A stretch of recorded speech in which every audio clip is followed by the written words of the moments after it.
Malony Shrivastava, I'd like to welcome you to Aradhana. Thank you. And I thank you very much for taking time to come here. You're very welcome. Malony, I have known you as a very enthusiastic, articulate person, homemaker, and you are a very active community volunteer in the temple, Hindu temple. And I have been very impressed all along with your positive attitude and positive outlook, especially with the latest crisis you and your family have faced of cancer, breast cancer. And let me just briefly capsulize the problem. You have had it for about 5 years. In the beginning, it was undiagnosed. Doctors were not able to put the points together and make a picture. And consequently, when they found out, it had spread. So that was the difficulty. And after that, you went through the regular procedure of bone scans and chemotherapy, radiation, all these things included. And here you are right now. It makes a very interesting story, and I want you to share this story with the viewers, because the way you have fought this particular problem has got a message for all of us. Okay. And now, when you found out that you had breast cancer, how did it hit you and your family? Well, in the beginning, Anand Saab, it was a big shock for me and my family. It did take us a couple days to come to grip and realize how can it be me, since I have no family history from either side and things like that. But then eventually we said, okay, this is the fact. Now where we go from here? So we started immediately consulting our friends, family friends, doctors, and started looking for advice, consultation, and guidance from whosoever could give us. And immediately within a couple of weeks, I had lumpectomy surgery followed by chemotherapy and radiation. This was about which year? This was in 2001. And I was feeling fine for next couple of years until last year when we found out it had reoccurred in my bones. So it was spreading in spite of all the therapies. That's right. It stayed dormant for a couple of years, and after that, nobody knows why, how, there was a metastasis in the bones. So Malony, since it was diagnosed and treatment started, yes, what could have been the lowest point, the most low point where you had to deal with it? To tell you frankly, Anand Saab, the lowest point for me was the fact that I would be given chemotherapy and I would lose my hair. If you remember from before all this, I had really long, beautiful hair. And the fact that I would lose all my hair, that was the biggest thing or the biggest shock for me. But then my husband Praveen gave me a beautiful advice that since you're going to lose your hair anyways, why not get a wig made out of it, which will make you feel better and make you more comfortable going out, which was, I believe, an excellent, excellent advice. I followed through it and I was fine. It has a lot to do with how you feel inside, and of course, yes, that is the right advice. There were low days, but I guess this is where the family support, the friend support, the community in the general comes in hand. I have a very, very loving, supporting family who were always by my side, because obviously, as you must be knowing, when a person goes through chemotherapy and radiation, there are days when he or she cannot do anything. You basically don't even want to get out of bed. And in those days, being a mother and a housewife, I had support from friends and family that I didn't need to worry about regular day-to-day work like cooking, cleaning, or things like that. All I focused was getting myself better. So you are saying that all this help or support from all around helped you cushion the impact of this? In a big way. Now, I also know you as a very religious person, very devout Hindu. Yes. Now, how did your religious and spiritual upbringing help you? Now, before I ask you to answer that question, can you let us know a little bit about how you were brought up and where were you born? Okay.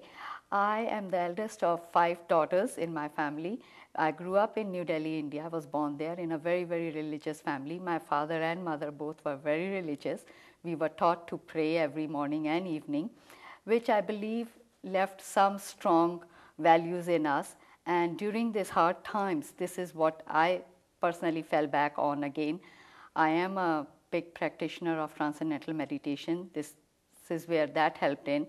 And I would listen to Vishnu Sahasranam every day, make sure the environment in my house is positive with all these strong vibrations.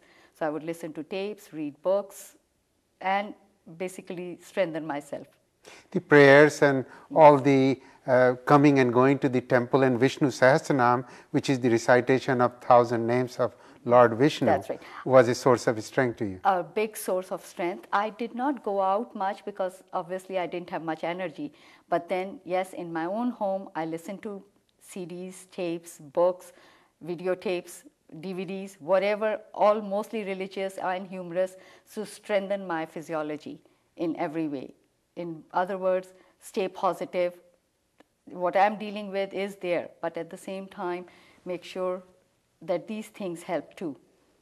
So didn't you also come in contact with some Swami or Mahatma, somebody or a spiritual healer who also helped you along in dealing with this pain, you know? That's right. I had the good fortune of meeting Swami Sarvananji last year, and in just passing, when he found out how much pain I had, he told me to visualize Shiv Bhagwan, Lord Shiva, and his main snake, his name is Vasuki, and imagine the snake coming to the areas where it's hurting most and sucking away the pain. It's all visualization and thinking in your own mind that this snake has come, sucked away all the pain. And my daughter and my son and my husband, we all tried it on me. Not tried, we had to, because I was in a lot of pain. And immediately within 10 minutes, I would feel that without any painkillers, my pain would go away. So this is a very powerful imagery Yes. of Lord Shiva's serpent, Vasuki, That's coming and sucking out all the poison from your body. Yes. And your whole family is involved in that process. That's right. And it's a powerful example of visualization. Visualization and positive thinking. Definitely, you have to have faith that it is going to work. That's right. So you have to believe in what you're doing. I really, really believed that that snake was coming up to my aching part and sucking away the pain, and lo and behold, the pain did disappear without any allopathic painkillers. Well, you probably were trying to avoid the use of traditional allopathic medicine Yes. because they have so many side effects. That's true. That's true. I was prescribed lots of painkillers, but I was trying if the pain can be eased in other ways, by other methods. Why not? Because as we all know, everything, like all the medicines, do have some side effect. You have also used some other visualizations, like in one of them you had somras, or the divine nectar flowing through your body. That's right. I would listen to Samaved tapes and Vishnu Sahasranam tape, and while listening, visualize that the divine nectar or soma is flowing through my body, through my veins, and specifically in the areas where it was hurting the most. And visualized at the same time that the bones which were affected by the cancer are healing, are becoming better. And I must tell you, I have some scientific proof. I don't know how it happened.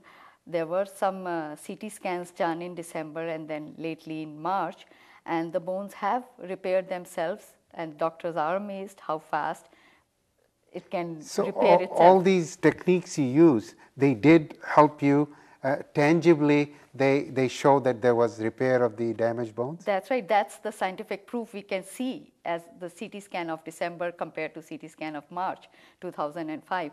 We don't know how fast, how it did it, but it did it. And doctors agreed, and the proof was right there? The proof is there.